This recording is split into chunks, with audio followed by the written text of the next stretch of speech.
Okay, we are ready to start. Thank you all for coming. Our today's task is to promote the second edition of Янис, almost bestseller book called The Global Minotaur. Unfortunately, we don't have enough books here to distribute or to sell, but if you will be satisfied with our talk, you can, of course, buy it in different ways, or even you can find maybe some illegal copies, something like that. So I can send you an illegal copy too. Yeah, also, but I think there's only the illegal copy of the first edition on the web, and I'm not sure for the second. I think that most of you were also yesterday on the Янис lecture, and that you're almost familiar. Do you know who he is? He's, of course, just to repeat it briefly, Янис is a Greek economist, and that was important that he was a Greek economist during the crisis, not just an economist. And now he's teaching at the University of Texas in Austin. So we will start with the book. So in the book, Янис somehow presented this historical, geopolitical, economical narrative of the development of the post-war 20th century global capitalism. So let's start there. As you said yesterday, the Second World War was a solution to the Great Depression, to the crisis of the 30s. So we are in a situation, 1945, the end of the war. The U.S. is the only surplus nation, and then what happens in the sense of development of the world capitalism with the leading position of the United States, and also the devastation of Europe, and also other parts of the world, the power of the Soviet Union. So what happened in 1945 concerning Bretton Woods and the later development in terms of what you call what was the global plan for the global economy in the 1945 after the war? Well, let me before I answer your question, let me say what the purpose of the book was. It was not to write a historical treatise. It was to answer a very simple question. A question that tortures most of us. Why is our world in the crisis that it finds itself in? Why did the crash of 2008 happen? And why is recovery nowhere to be seen at a global level? And instead what we have is a constant spreading of the crisis while it is evolving and transforming and mutating. That was the purpose of the book. And in trying to answer that, effectively what I'm saying is that in 2008, we had the breakdown, the implosion, the collapse of the second post-war phase of American hegemony. The post-war had two phases. One was the Bretton Woods, the global plan era, what I call the global plan. It started in 1944-45 and crashed and burned in 1971 with the collapse of the Bretton Woods system. Then there was a second period, which I call the global minotaur. And this was a metaphor that crept up on me at some point, because I needed to give this second American hegemonical phase from 1971 to 2008 a name. So, being Greek, I dug into the archives of Greek mythology, and I came up with a metaphor, an allegory, which I think was apt. So let me ask the question. What was the first phase after the Second World War of American hegemony? It was a global plan. Most of us remember it as the Bretton Woods system, but it was more than the Bretton Woods system. This is why I use a more general term, the global plan. In a few brushstrokes, let me explain what that era entailed. We had a fixed currency in the Western world, effectively a fixed currency. The dollar was linked to gold, and it could be converted. It was convertible to gold at 1 ounce of gold for $35 constantly throughout that period. And every other currency was linked to the dollar again at a fixed exchange rate. It could be negotiated and occasionally it was changed, that exchange rate, but for very long periods of time, these exchange rates remained fixed. So it was effectively as if capitalism had the same currency, like a kind of gold standard. But that was not all. It was not just that Bretton Woods system. There was something else. What the Americans had learned, the New Dealers, the successors of the Roosevelt administration, what they had learned, to their great detriment, from the collapse of the gold standard of the mid-war period, was that if you have a gold standard, if you have a fixed currency, binding together disparate capitalist economies, some of them being deficit economies, some being surplus economies, some being heavily oligopolized and industrialized, others being more rural, like Greece, which was part of that Bretton Woods system, and the gold standard. What happens is, there is a period of growth mediated by the common currency, the commonality of the currency, the stability that that common currency gives rise to, that creates a period of growth, which creates bubbles, which then burst, especially financial bubbles, which is what happened in 1929. And then when that financial crisis turns into a real economic crisis, factories closing down, you've seen Modern Times, Charlie Chaplin, right? Then what happens is the burden of adjusting to this new reality falls disproportionately on the deficit countries, on the deficit regions, not just the deficit countries. And then, because the burden of adjustment falls disproportionately on the deficit countries have to go into austerity, into cutbacks. And these cutbacks feed further into the collapse in economic activity, and that is a debt deflationary cycle, which eventually causes rupture in the whole system, and the countries or the regions that are in surplus and which can cut themselves off from that common currency do so, like Britain in 1931 removed itself from the gold standard, then soon after that the United States, and then the whole system fragments. And when it crashes, then society finds itself in a Great Depression. Now the Americans knew that, because all the designers, the New Deal designers, who happened to be in government in Washington in 1944, 45, 46, had all experienced personally the immense costs, social costs of the Great Depression. And they were determined that the second version of the gold standard, the Bretton Woods system that they were creating after the war, would not suffer from that fate. So what did they do to avert it? They added to that fixed currency system something that was missing in the mid-war period. And I call that a surplus recycling mechanism. Remember, you have the deficit regions or countries and you have the surplus ones. So the idea is to create shock absorbers so that if there is a crisis, not all the burden of the adjustments of the crisis goes onto the deficit areas.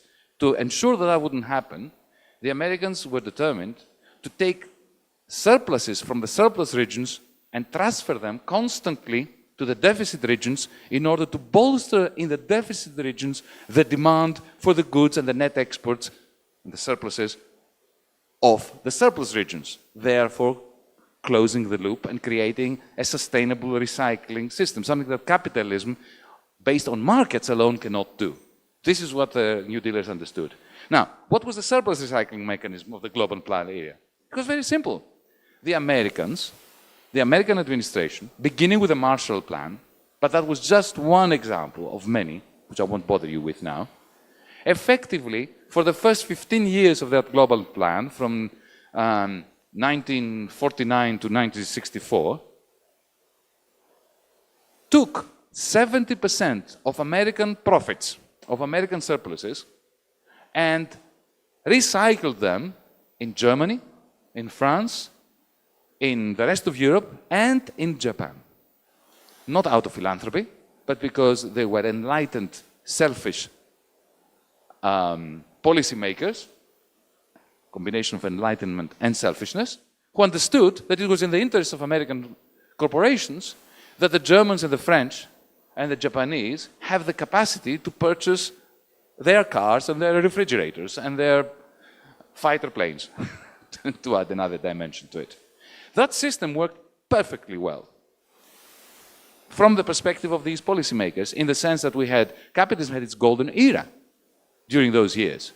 Capitalism was experiencing steady, zero inflation, very low unemployment growth that gave rise to the generation of a certain class of people who took it for granted that every year would be better than the previous year, something that could never have been taken for granted before under capitalism. But that global plan system was bound to die out. Why? Because by the end of the 1960s, the United States of America had no surpluses anymore to recycle. And that is why in 1971, on the 15th of August, Richard Nixon, the president then, declared the death of the Bretton Woods system and the beginning of a new era, which I call the global minute. So what was the reaction of the American administration and policymakers to this new situation? Now the Germans and the Japanese somehow started to produce surplus in relation to the United States, and also what was their now solution to this geopolitical economic situation? And also, can you explain what was the role, as you were mentioning in the roundtable and the lecture, what was the role of the American administration in constructing the European Union, and how this process of European community building up went in what direction after the crisis of the early 70s? Because it's really, I think it's important to talk about this, especially in this context when Croatia entering the European Union in 2 months. Sure. From 1946, if you read in the archives of the US Congress, the depositions by very interesting people, like Dean Acheson, for example, you will see that it was part of the global plan, an intentional plan, well before it was instituted, that Germany and Japan would be surplus countries, together with the United States of America. But they would be surplus countries within their own backyards. That's how the Americans referred to it. The Germans might have referred to it as vital space. So it was an intentional policy of Washington from 44, 45 onwards to create markets surrounding these center of capitalist industrial activity in Germany and Japan, vital spaces around them, that would be in deficit vis-à-vis Germany and vis-à-vis Japan. In Europe, it was the European Union. It was always a part of the American architectural design for the post-war era that Europe should unite, it should create a free trade zone, with Germany being the net exporter to the rest, and the rest providing Germany what German factories did not have, which was effective demand for their net exports. The way they did it was by banging heads together, French and German ones initially, by convincing the French, it wasn't an easy task, to accept the premise that Germany would be allowed to reindustrialize or not to deindustrialize, and that in exchange for German dominance of the new institutions like the OECD and Brussels later on, Germany should become the net surplus producer of industrial goods primarily. They had a similar plan for Japan. The hinterland for Japan would be China. But Mao Zedong made sure that that plan crashed and burned very early. And it's remarkable how the American policymakers responded to this setback, let's call it.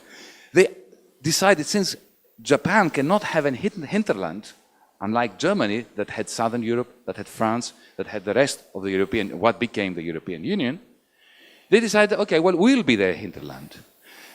Have you ever wondered why it was that they allowed their own car industry effectively to be destroyed through the importation of Toyotas and Mazdas and Hondas? The Americans don't have any qualm about imposing tariffs and quotas, but they didn't with the Japanese industry. Well, no, because it was part of the global plan that Japan would be providing a pillar for this global plan through a strong currency, the yen, which would be supported by a strong industry.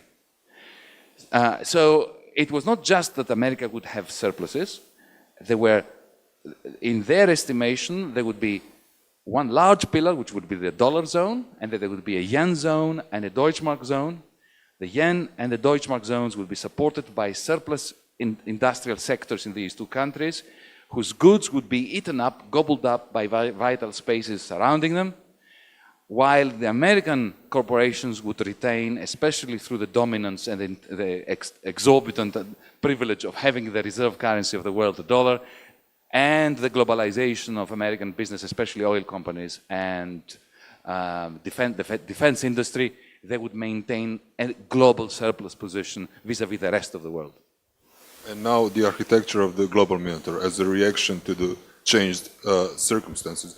Just before you start there, do you think now you're somehow interpreting the crisis of the early 70s just in terms of these imbalances that happened through this plan? Do you think that this crisis is usually elaborated in Marxist perspective, has something to do with the inherent logic of capitalism, be it tendency of the rate of the profit to fall, be it profit squeeze, this kind of theories, or do you think it is mostly concerned with the way how the Americans constructed the geopolitical relations, and not so much, and it's not effect of this inherent contradictions in capitalism as such? Come to think of it, what the global plan was, from the New Dealers' perspective, was an intentional attempt to counter Marx's falling rate of profit at a global scale.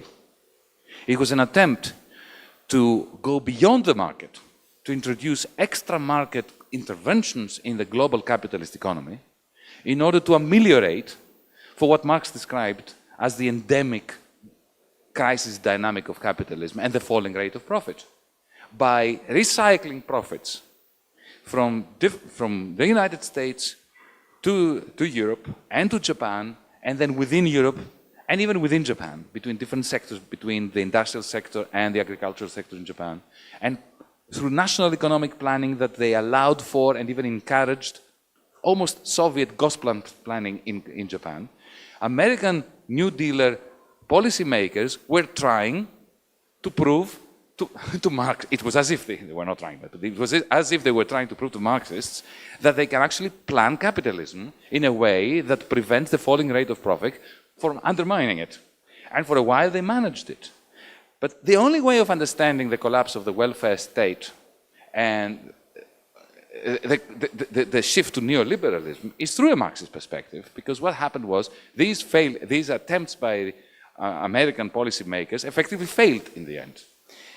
Within the United States of America, the Great Society program of LBJ, of Lyndon Johnson, together with the Vietnam War, was undermining the capacity of the global plan to continue functioning because it was destroying the surpluses.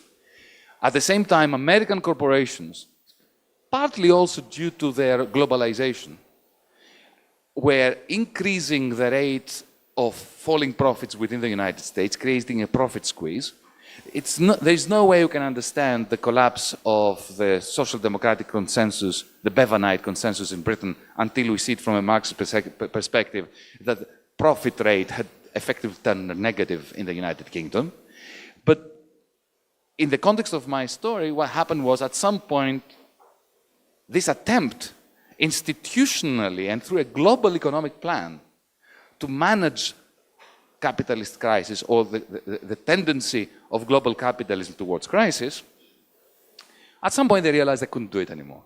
But what was fascinating to me, or will always be fascinating to me, is the reaction of Washington policymakers in 1970, 71, 72, when they, before anybody else, could see the writing on the wall that the global plan that they had created was dead in the water. Now, let me ask you a question. Suppose that German policymakers found out that Germany was shifting from a surplus position to a deficit position. What do you think Germany would do? I think they would go straight for austerity. They would go straight for cutting budgets, trying to affect monetary and fiscal policy in such a way as to reduce trade deficit, budget deficits, all deficits. Effectively, their economy would shrink, like the European economy is shrinking now, as a result of this mindset. What did the Americans do? When they realized that they have a deficit situation now, which was actually growing, they did something absolutely astonishingly remarkable.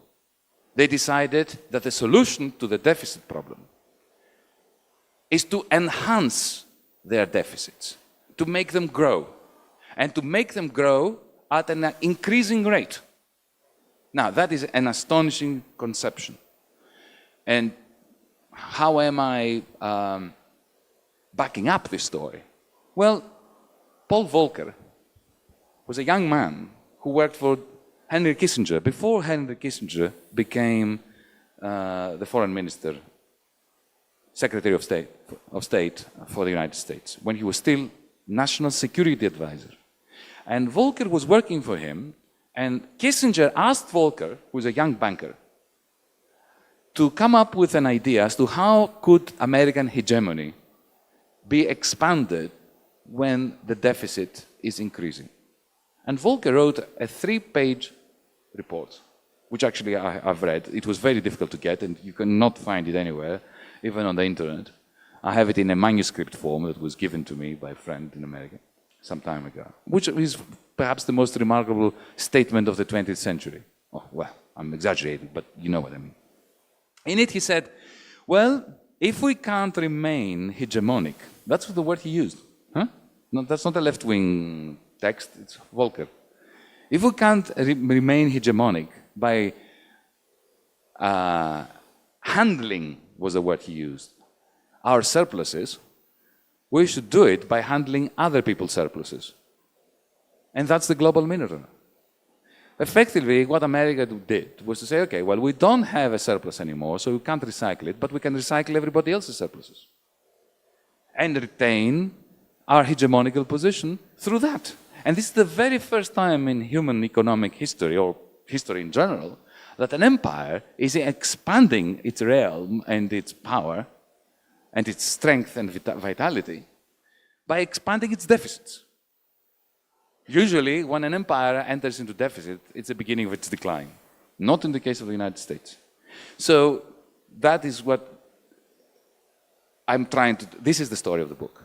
How did they conceptualize and how did they implement and how did they effect so successfully for so long, between the early 1970s and 2008, a policy of enhancing their hegemony, of creating a very dynamic global capitalism with enormous imbalances, inequities, and human tragedies, by expanding their deficits and having other people paying for them. Because that's what recycling other people's deficits means, surpluses means.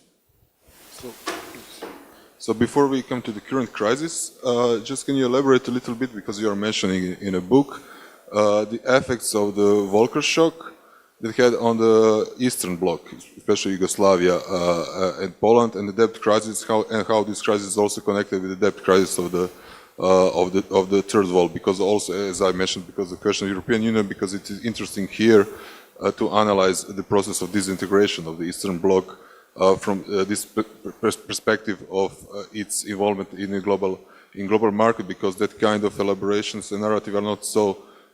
It's funny, but they are not so known here. There is no way that you can find this kind of articulation of the disintegration of the Eastern Bloc from that perspective. And I think it's very important to hear that also story as a crucial part of this process. In the United States, there is Ronald Reagan worship, which is quite obscene, because the man did not deserve even to be in a footnote of history. But nevertheless, the Americans believe that he won the Cold War. That through his expenditure on missiles and Star Wars systems, he pushed the Soviet side to its extremes, and that's what led the Soviet bloc, the Eastern European bloc, to implode. If I had to name one person in the United States who was responsible for undermining the socialist bloc I would use the same name that I used before, Paul Volcker. You really like to quote him in the book. I do. I think this guy's a hero. Not a hero, but a villain if you want, but a major player. This same young man who wrote this document in 1971 for Henry Kissinger was appointed in 1978 by Jimmy Carter, the Democratic side, to be the chairman of the Federal Reserve Bank. And in an attempt to implement or help implement the plan that he had himself scripted 7 years later, he pushed interest rates up from 2.5% to 20%. Now that is the largest increase in interest rates in an industrial society ever. Before that had happened, countries like Yugoslavia, Poland, as well as many African and Asian countries, that had managed to pull themselves up from the bootstraps after the Second World War, and in the case of Africa, out of the national liberation struggles against colonialism. They were setting up their states, they were hungry for infrastructural investments. During the period of the Bretton Woods or the Global Plan period, American banks, British banks, German banks were very highly regulated, as they ought to be, because of the New Dealers regulations that were introduced from 1933 onwards. So their margins for profiteering were very low. But when suddenly you have the Yugoslav economic miracle, because that's what it was in the 1950s and 60s, not according to Yugoslavs, but according to bourgeois economists in the West. I have friends who recall debating the Yugoslav economic miracle at Harvard University or the LSE and so on and so forth. What was a miracle from the perspective of bankers? It was just a very high growth rate. And an opportunity to come to Yugoslavia, to go to Poland in the early 1970s, before the Bretton Woods system collapsed completely, to go to Africa and lend their surplus cash, which they couldn't lend at any rate that they wanted in America because they were very heavily regulated by the FDIC, the Fed, and so on and so forth. When those interest rates were pushed up to 20% by Paul Volcker, effectively that destroyed the non-aligned movement and the Soviet bloc in one very simple move. No missile, no Star Wars program was as effective in corroding from within the economic dynamism of countries like Yugoslavia and the Third World than that crisis, which became, as we all know, and Susan George has explicitly and very well described later, as a fate worse than death. So I will have one more question, then we open the questions for the audience. Okay, in this historical trajectory, now we come to the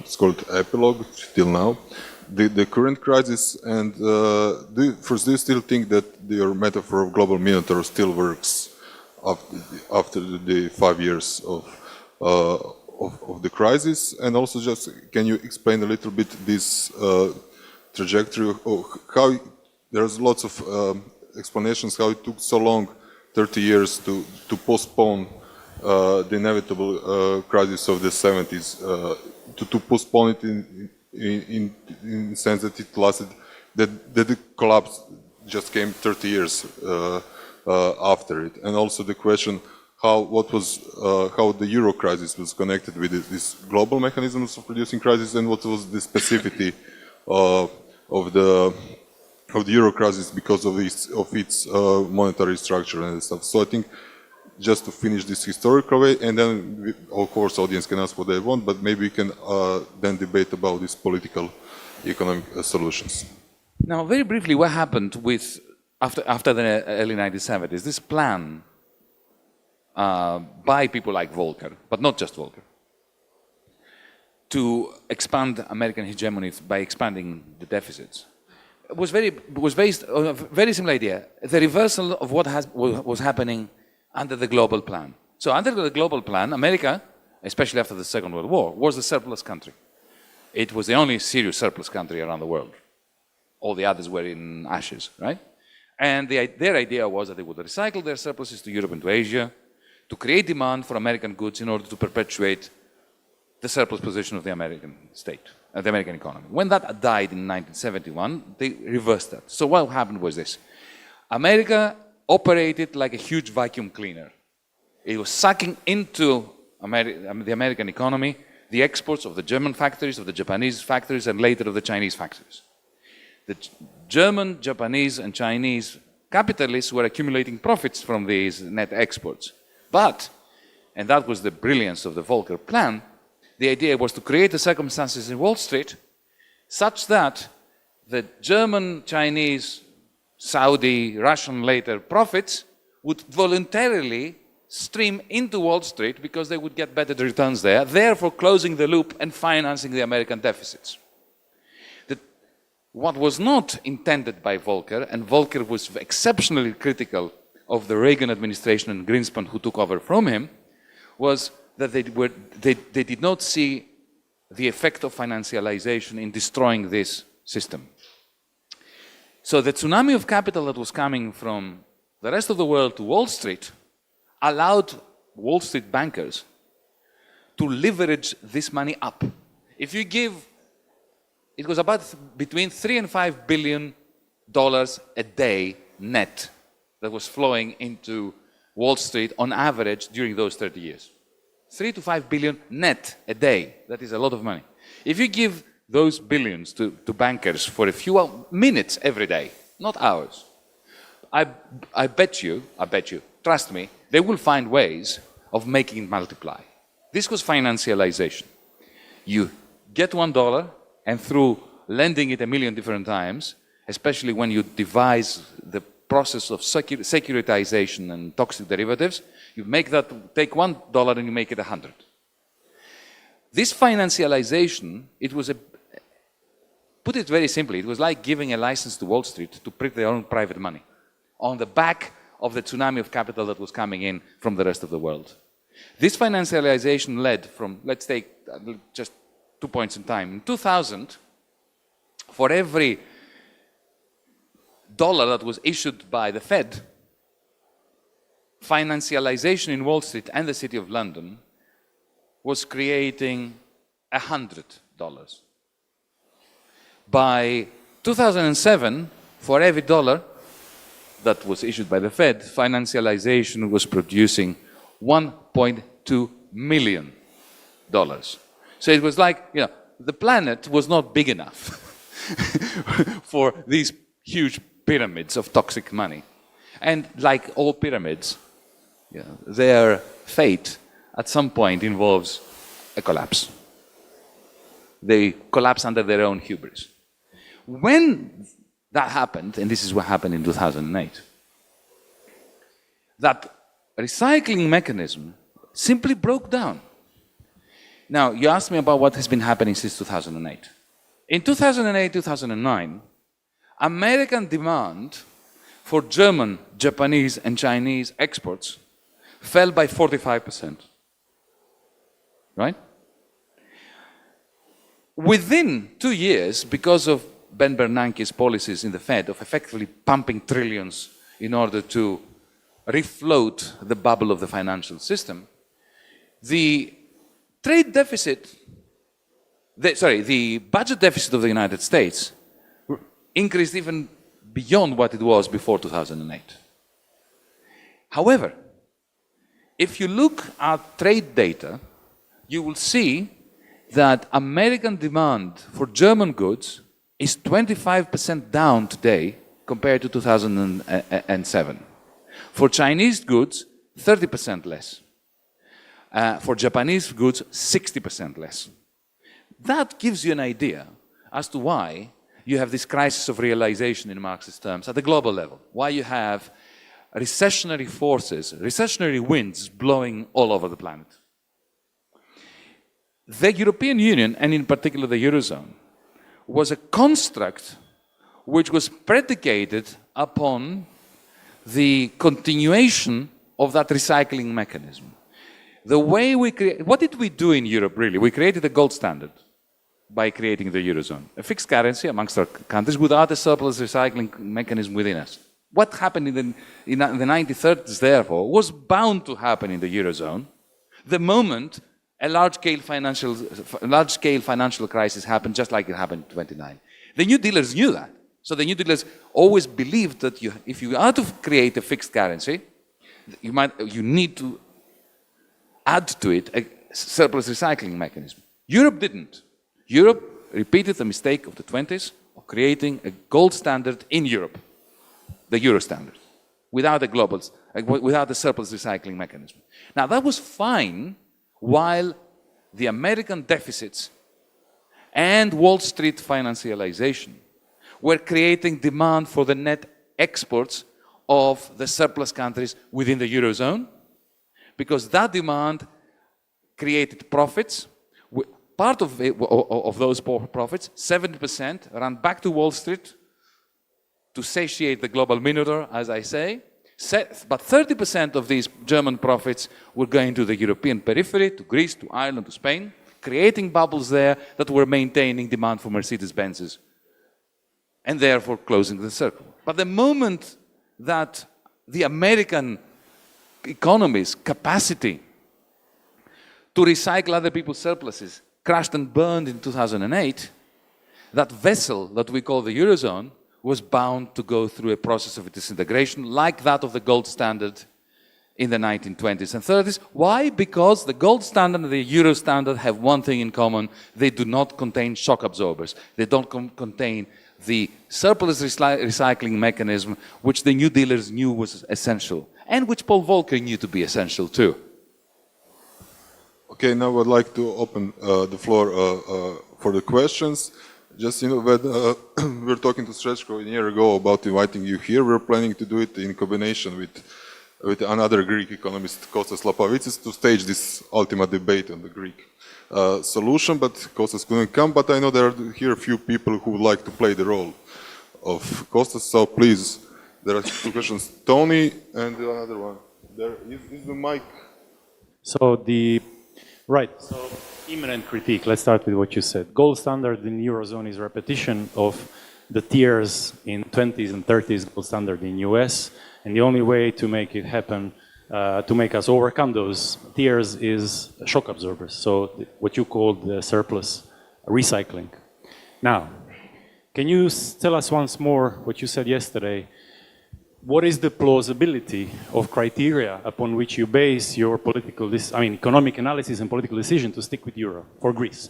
Not just for Greece, but for other countries, because I think that your criteria rests on the hope that we will have shock absorbers created within the Eurozone, that is more plausible in some medium term, let's say, not short term, rather than exiting, going for our own currency, and then perhaps this is the scenario you told us yesterday, that other southern countries would exit Eurozone, which I think if we take those southern countries, perhaps might be talking to each other to create a different currency, or at least a clearing bank like we had in 1950 created in what we know as Eurozone now. Would that not scenario at least have certain plausibility that is better in midterm than expecting shock absorbers to be created in the Eurozone? My answer will come in 3 points, in three parts. Firstly, forget Greece for just 1 second. If the Eurozone collapses, we are all going to be embroiled in a postmodern 1930s. If the Eurozone crashes and burns, I personally campaigned against the Euro in the 1990s, but we created it. So there are irreversibilities. If we give up the Euro, we are not going to back to where we would have been if we didn't have it. So it's one thing to say we shouldn't have it, it's quite another to say we should get out of it, right? And if the Euro, the way that it was constructed, and the way that financialization proceeded during the golden age, those 8 years, pretty good years of the Euro, and then crashed and burned and all that after that, with that history behind us, if now the Euro goes, we're going to have a massive depression in Germany and stagflation in the rest of Europe. The global economy will not be able to take that shock. China is going to go into reverse. Brazil is going to see all the improvements in poverty rates and so on go to smithereens. And therefore, the global economy is going to be detrimentally affected if the Eurozone goes. That's from an internationalist perspective. Now, let me speak from a Greek perspective. What we have done, what the Greek state has done, what the successive 3 different governments have done since the debt crisis, the debt exploded in early 2010, was a crime against humanity. So I don't defend the fact that we stayed in the euro following the prescriptions that were coming to us by Brussels and Frankfurt and so on. My proposal was that Greece should simply announce that it is defaulting, just like Argentina did, within the euro in January 2010, and stick the finger to Germany and say, well, you can now solve this problem by yourself, right? Why wasn't I not supporting the idea that we should make an announcement that we are returning to the drachma? In other words, why am I buying half of the Argentinian strategy, but not the other half? Yes to the default, no to creating our own currency. Well, because Argentina had the peso. It had a currency that it could devalue. It had a peg, 1-to-1 between the peso and the US dollar, but it had the peso. Argentinians had the peso in their pockets. They had, the banks were stuffed with pesos. The ATMs would give you pesos. And it was simply a matter of saying, well, from now on, we devalue it. But when you don't have a currency, you can't devalue it. All you can do is you can announce that, in 8 months, we are going to have a currency, which, by the way, we're going to devalue. Now, this, can you imagine a preemptive announcement of a devaluation 8 months before it happens? This is a recipe. It's a recipe for having all wealth liquidated and leave the country. Unless then, of course, we have armed guards at the borders to stop people from taking their money out. But that would mean that we have to get out of the European Union. And don't forget that Greece doesn't have something else that Argentina had. Argentina, at the moment when it was defaulting and sticking the finger to the IMF, which I really applaud them for, and I love them for it, okay? They had large tracts of land capable of producing millions of tons of soya beans that China wanted to buy at that moment. Greece doesn't have anything of the sort. So given that we didn't have a ready-made export market, and we didn't have a currency to devalue, it would be suicidal to get out of the drachma. What we should do is create circumstances, plan B. We should start the process of thinking of creating a currency in case we need it, not just because we may choose to leave the euro, but because the euro may not exist after a while, if Germany leaves. Because that is more likely for me, as far as I'm concerned, that Germany would depart from the euro. Okay? Now, just to finish off, I don't have a dogmatic position on whether one should leave the euro or not. For me, it's a question of cost and benefits of human suffering. It's very simple. Cyprus, this is what I'm going to go next week to Nicosia to argue, should get out of the euro today. Because they're already out of the euro. They've already suffered the cost of exiting. They have capital controls, they have a destroyed banking system. Why have the Troika visits as well on top of that? But Greece has not had that yet. So I think that from an internationalist and a Greek perspective and a European perspective, the most effective radical policy would be for a Greek government to rise up, or a Greek prime minister or minister of finance, to rise up in ECOFIN, in the Eurogroup, wherever, and say, folks, we are defaulting. We shall not be repaying next May the 6 billion that supposedly we owe the European Central Bank. My God, to have a destroyed economy which is borrowing from the European Stability Mechanism to pay to the European Central Bank is not just idiotic, but it's the epitome of misanthropy. Say no to that. But why step out? Put them in front of their contradictions. Make them face the contradictions of the Eurozone themselves. Because the moment the Greek Prime Minister declares default within the Eurozone, all hell will break loose. And either they will have to introduce those shock absorbers, or the Euro will die anyway. And then we can go to the drachma. Another question. This is going to be a bit symbolic question. If we can go back to Greek mythology. We all know that Minotaur, the original one, was put in, was controlled by a labyrinth, by a maze. The Minotaur you spoke about is quite the opposite, is building his own labyrinth around the rest of the world. Who do you see, not persons, but or do you see the Daedalus and Icarus, the regional constructors of the labyrinth today, or is it possible in any way to say it in this term? Well, we shouldn't take metaphors too far. We should, but we should beware that our analytical capacity may be waning the more we delve into our metaphors. But let me say this, the equivalent between the labyrinth and the Minotaur in mythological Crete and the United States, that parallelism, I still like it, because, let's think about it, in the United States of America, there were very few people who celebrated the deficit, the trade deficit of the United States, or the budget deficit. All of them were saying, they were making proclamations, especially before elections, that they want to reduce them, they want to eliminate the budget deficit. They still do. They don't mean it, of course, right? So the budget deficit and the trade deficit, which was the Minotaur, the global Minotaur, effectively, living in the labyrinth of the American political establishment, was a despised beast, even in the United States. They despised their deficits, and yet those deficits were instrumental in maintaining their hegemony.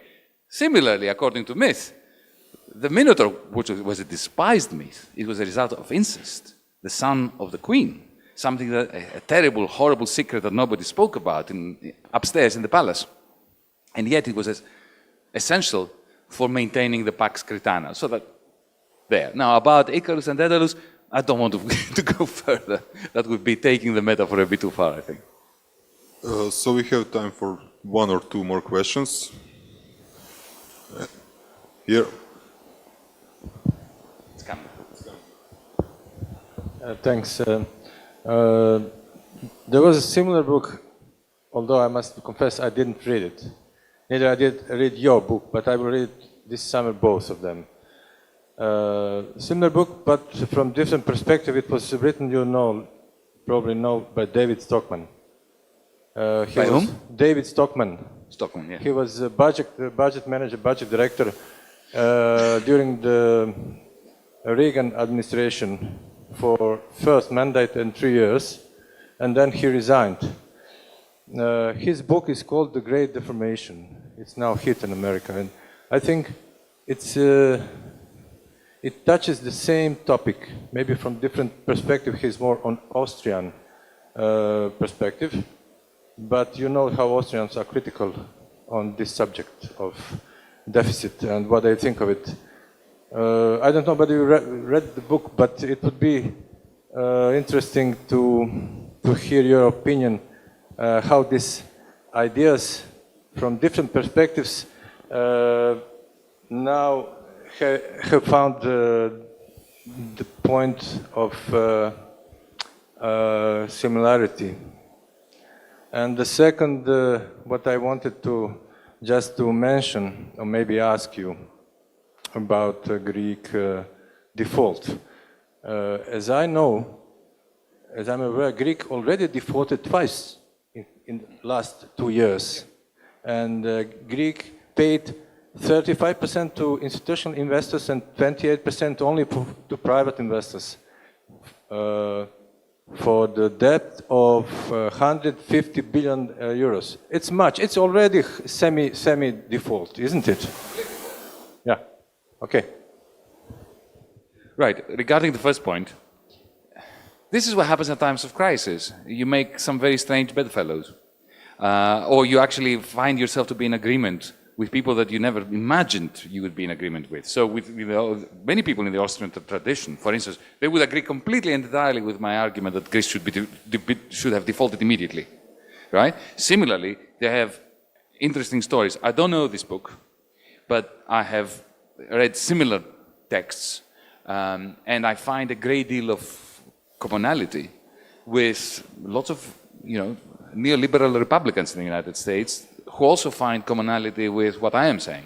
But let me go straight to the second point, because for those of us of a certain Greek disposition, it's something that really hurts. It's something that we really want to talk about. Now, my argument was that Greece should have defaulted before it entered into negotiations or as a preamble to any negotiations with European Union partners, and especially with the Troika and the IMF.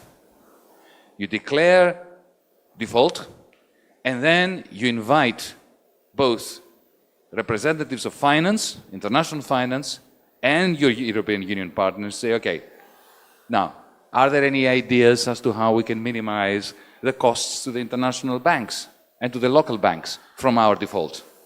Come to us with our suggestion. We didn't do that. We went cap in hand to Germany and said, give us money so that we don't default. And at first they said no. They waited for months. The problem was getting worse because everybody could see that the default could not be averted. The Greek economy for 4 months died, negative investment, making the debt worse, and the capacity, eroding the capacity of the Greek economy to repay it. And then when they gave us the bailout, it wasn't the bailout. What it was they transferred effectively a large chunk of banking losses from Deutsche Bank, BNP Paribas, Greek banks, onto the shoulders of the Greek taxpayer and, of course, the European taxpayer, because the shoulders of the European taxpayer was clear it wouldn't be able to bear it.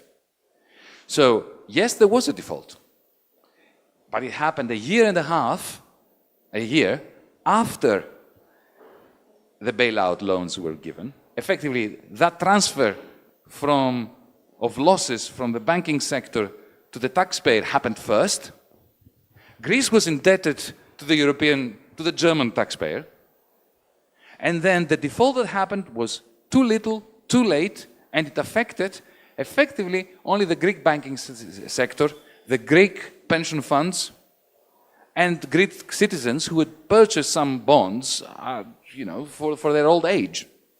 So when you prevent a default from happening, you delay it, while transferring a large chunk of the debt to the official sector, and the official sector says, but that is not going to be defaulted upon.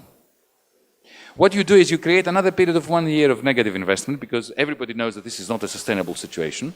So you have another year of negative investment, of collapsing GDP, collapsing economic activity, and then when the default comes, it doesn't help. It's not cathartic, to use another Greek word. Like a default in January 2010 would have been cathartic. If we had, like in Iceland, you have a short, sharp shock. After a while, financial markets start lending you again, because you don't owe anything anymore. So with tabula rasa, we start again. But we managed to default and retain an unsustainable debt.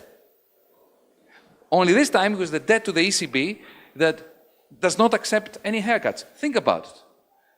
I mentioned that before, the case of the May bond maturity, the bond that is maturing now in May. The ECB, in its infinite wisdom, at the time of the Greek bailout, decided to step into the bond markets and purchase Greek, Italian, Irish, and Portuguese bonds, and some Spanish bonds, in order to create a little bit of demand that would keep the interest rates that these countries are paying relatively low in order to stop them from collapsing. Of course, Mr. Trichet, the worst central banker to have walked on this planet, announced that the ECB would not be spending more than 200 billion. So this was like inviting bond traders to place bets against the ECB's success with a limited budget. The only way of doing this is to say, we're going to burn you however much money you bet against Greek bonds or Italian bonds, we will burn you. Then they don't dare do it. But if you already say what is your own limit, how much ammunition you're allowed to use, then of course they will have more ammunition than you as a central banker. So, just to give you this example. Right? So, they bought Greek bonds. One of these bonds expires now, matures now. Face value, 6 billion. How much did the ECB purchase these bonds for? 4 billion. Because they purchased them at a serious discount, because bondholders that owned them back then, in 2010, 2011, wanted to get rid of them, so they sold them cheap. So the Greek government now, which is bankrupt, we'll have to go to the European taxpayers and borrow 6 billion to give to the ECB, right? So the ECB can make a profit of 2 billion from a bankrupt member state of the Eurozone. Now, this would not have happened if we had defaulted in January of 2010. So the default that happened was a non-gift.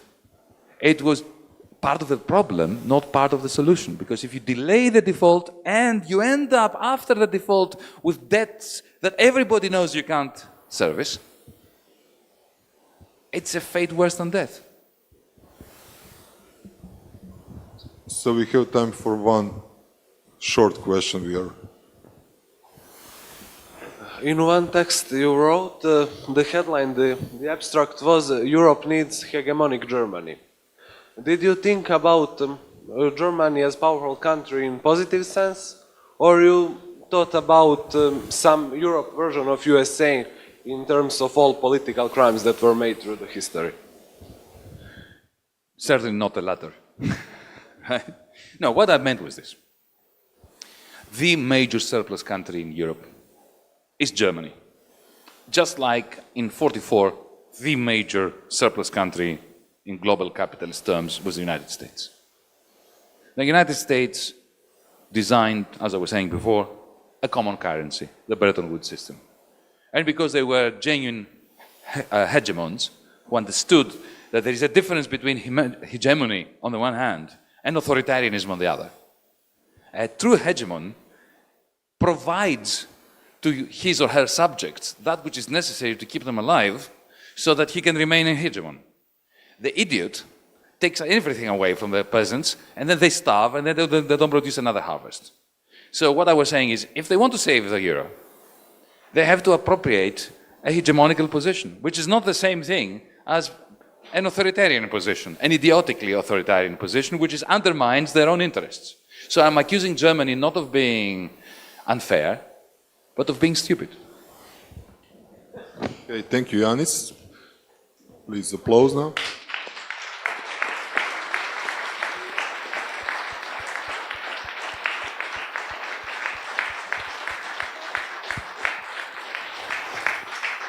And now in the main hall you can watch another Greek guy, and at 9 another one. So.